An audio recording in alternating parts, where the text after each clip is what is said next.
19,000 hektar po ito. Itong area na to. Ito po yung mga lugar ng mga katutubong lumagat dito sa bayan ng General Lactaran. Minahan Norte, 19,000 hektar. Napakaganda po nito.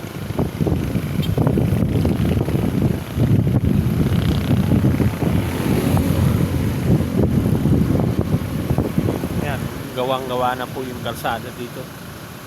Yan po.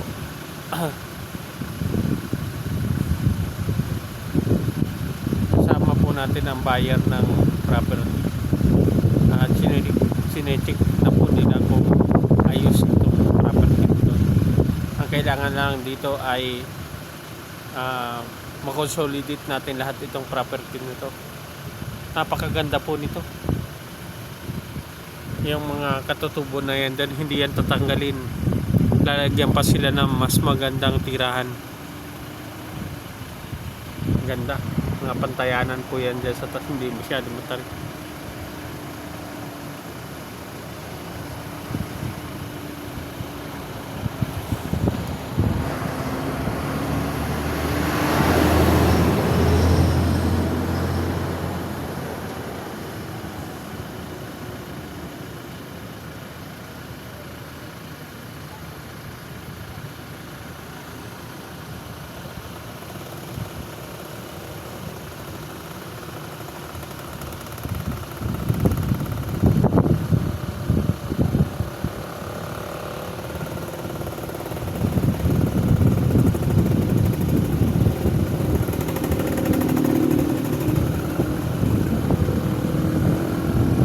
Napakaganda na po ng kalsada dyan eh.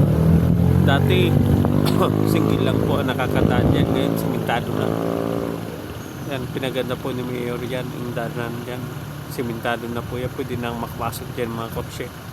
Dati motor lang po ang nakakapasok dyan, ngayon pwede nang pumasok yung mga kotse dyan.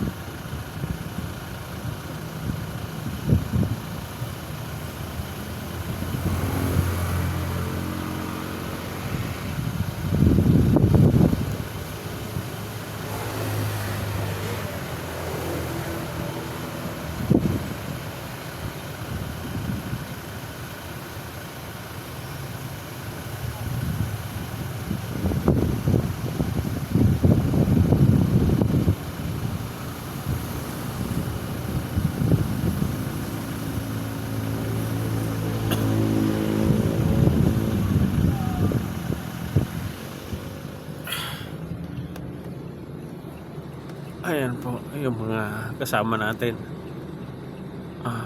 Ito po sasakyan po to nila. Yung magbabayad ng property dito po nakasakay kasunod natin. Ayan po yung ilog, napakaganda na po dito, Minahan Norte. Ayan, pag nagawa po yan hanggang doon, napakaganda na po yan.